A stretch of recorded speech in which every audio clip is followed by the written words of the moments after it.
Hi all, welcome back to my channel. ಇವತ್ತಿನ recipe ಬಗ್ಗೆ ಹೇಳೋದಾದರೆ ಯಾವ ರೀತಿಯಾಗಿ ನಾವು ಬೆಂಡೆಕಾಯಿ ಪಲ್ಯನ ಮಾಡೋದು ಅಂತ ತೋರಿಸ್ಕೊಡ್ತಿದ್ದೀನಿ. ತುಂಬಾ ಸಿಂಪಲ್ಲಾಗಿ ಹಾಗೆಯೇ ಕಡಿಮೆ ಟೈಮಲ್ಲಿ ಈ ರೆಸಿಪಿನ ನೀವು ಮಾಡ್ಕೊಬಹುದು. ಯಾರಿಗೆಲ್ಲ ಬೆಂಡೆಕಾಯಿ ಇಷ್ಟ ಇಲ್ವೋ ಈ ಥರ ಮಾಡಿಬಿಟ್ರೆ ತುಂಬಾ ಇಷ್ಟಪಟ್ಟು ತಿಂತಾರೆ. ಹಾಗಿದ್ರೆ ಬನ್ನಿ ರೆಸಿಪಿನ ಸ್ಟಾರ್ಟ್ ಮಾಡೋಣ. ಮೊದಲಿಗೆ ನಾನಿಲ್ಲಿ ಒಂದು ಕಡಾಯಿನ ತಗೊಂಡಿದ್ದೀನಿ. ಅದಕ್ಕೆ ಕಟ್ ಮಾಡಿರುವಂತಹ ಬೆಂಡೆಕಾಯಿನ ಕೂಡ ಸೇರಿಸ್ಕೊತಾ ಇದ್ದೀನಿ. ನಂತರ ನಾನಿಲ್ಲಿ ಆಯಿಲ್ನು ಕೂಡ ಸೇರಿಸ್ಕೊತಾ ಇದ್ದೀನಿ.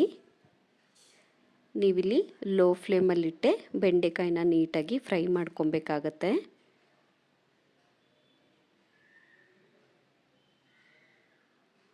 ನೋಡಿ, ನಮಗಿಲ್ಲಿ ಆಲ್ಮೋಸ್ಟ್ ಬೆಂಡೆಕಾಯಿ ಫ್ರೈ ಮಾಡಿದ್ದಾಯಿತು.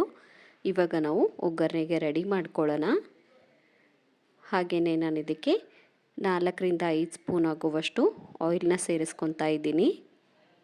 ಆಯಿಲ್ ಸ್ವಲ್ಪ ಬಿಸಿ ಆದಮೇಲೆ ಅರ್ಧ ಸ್ಪೂನ್ ಆಗುವಷ್ಟು ಸಾಸಿವೆನೂ ಕೂಡ ಬಳಸ್ತಾ ಇದ್ದೀನಿ. ಹಾಗೆಯೇ ಅರ್ಧದಷ್ಟು ನಾನಿಲ್ಲಿ ಜೀರಿಗೆನೂ ಸಹ ಸೇರಿಸ್ಕೊತಾ ಇದ್ದೀನಿ. ಸಾಸಿವೆ ಮತ್ತು ಜೀರಿಗೆ ಚಟಪಟ ಅಂದ ತಕ್ಷಣವೇ ನಾವು ಇದಕ್ಕೆ ಕರಿಬೇವಿನ ಸೊಪ್ಪನ್ನು ಕೂಡ ಹಾಕ್ಕೊಬೇಕಾಗತ್ತೆ. ನಂತರ ನಾನಿಲ್ಲಿ ಸಣ್ಣದಾಗಿ ಕಟ್ ಮಾಡಿರುವಂತಹ ಒಂದು ಈರುಳ್ಳಿನ ಬಳಸ್ತಾ ಇದ್ದೀನಿ. ಇದನ್ನು ಒಂದು 2 ನಿಮಿಷ ನೀವಿಲ್ಲಿ ಫ್ರೈ ಮಾಡ್ಕೊಳ್ಳಿ. ಈರುಳ್ಳಿ ಸ್ವಲ್ಪ ಫ್ರೈ ಆದಮೇಲೆ ನಾವು ಇದಕ್ಕೆ ಟೊಮೆಟೊನ ಸೇರಿಸ್ಕೊಳ್ಳೋಣ. ಇದನ್ನು ಕೂಡ ನಾವಿಲ್ಲಿ 2 ನಿಮಿಷ ಫ್ರೈ ಮಾಡ್ಕೊಬೇಕಾಗತ್ತೆ. ಈರುಳ್ಳಿ ಹಾಗೆ ಟೊಮೆಟೊ ಫ್ರೈ ಆದ ತಕ್ಷಣವೇ ನಾವಿಲ್ಲಿ ರುಚಿಗೆ ತಕ್ಕಷ್ಟು ಉಪ್ಪನ್ನು ಕೂಡ ಸೇರಿಸ್ಕೊಳ್ಳೋಣ. ಹಾಗೆಯೇ ನಾನಿಲ್ಲಿ 1 ಸ್ಪೂನ್ ಆಗುವಷ್ಟು ಮಸಾಲೆ ಖಾರದ ಪುಡಿನ ಬಳಸ್ತಾ ಇದ್ದೀನಿ. ನಂತರ ನಾನಿಲ್ಲಿ ಸ್ವಲ್ಪ ಅರಿಶಿನ ಪುಡಿ ಕೂಡ ಸೇರಿಸ್ಕೊತಾ ಇದ್ದೀನಿ. ಹಾಗೆಯೇ ಅರ್ಧದಷ್ಟು ಬೆಲ್ಲನೂ ಕೂಡ ಸೇರಿಸ್ಕೊತಾ ಇದ್ದೀನಿ. ನೀವು ಬೇಕಾದರೆ ಸಕ್ಕರೆ ಕೂಡ ಹಾಕ್ಕೊಬಹುದು. ಲಾಸ್ಟಲ್ಲಿ ನಾನು ಇದಕ್ಕೆ ಫ್ರೈ ಮಾಡಿರುವಂತಹ ಬೆಂಡೆಕಾಯಿನೂ ಕೂಡ ಸೇರಿಸ್ಕೊಂಡು ಚೆನ್ನಾಗಿ ಮಿಕ್ಸ್ ಮಾಡ್ಕೊಬೇಕಾಗತ್ತೆ.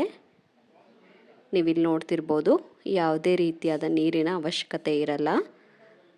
ನಾವು ಆಲ್ರೆಡಿ ಬೆಂಡೆಕಾಯಿ ಮತ್ತು ಹಾಕಿರುವಂತಹ ಎಲ್ಲ ವೆಜಿಟೇಬಲ್ಸು ಫ್ರೈ ಆಗಿರೋದ್ರಿಂದ ನಮಗೆ ಕಡಿಮೆ ಟೈಮಲ್ಲೇ ಬೆಂಡೆಕಾಯಿ ಪಲ್ಯ ನೀಟಾಗಿ ಬೆಂದು ಬರುತ್ತೆ. ನೋಡಿ, ನಮಗಿಲ್ಲಿ ಆಲ್ಮೋಸ್ಟ್ ಪಲ್ಯ ರೆಡಿ ಆಯಿತು. ಇವಾಗ ನಾವು ಇದನ್ನು ಈಸಿಯಾಗಿ ಸರ್ವ್ ಕೂಡ ಮಾಡ್ಕೊಬಹುದು. ರೊಟ್ಟಿ, ಚಪಾತಿ ಹಾಗೆಯೇ ರೈಸ್ಗಂತೂ ಬೆಸ್ಟ್ ಕಾಂಬಿನೇಷನ್ನು. ಸೊ ನೋಡಿದ್ರಲ್ಲ ಫ್ರೆಂಡ್ಸ್, ಇವಾಗಲೇ ಹೋಗಿ ರೆಸಿಪಿನ ಟ್ರೈ ಮಾಡಿ ಹೇಗಿತ್ತು ಅಂತ ಕಮೆಂಟ್ ಮಾಡೋದನ್ನು ಮರಿಬೇಡಿ. And thank you for watching.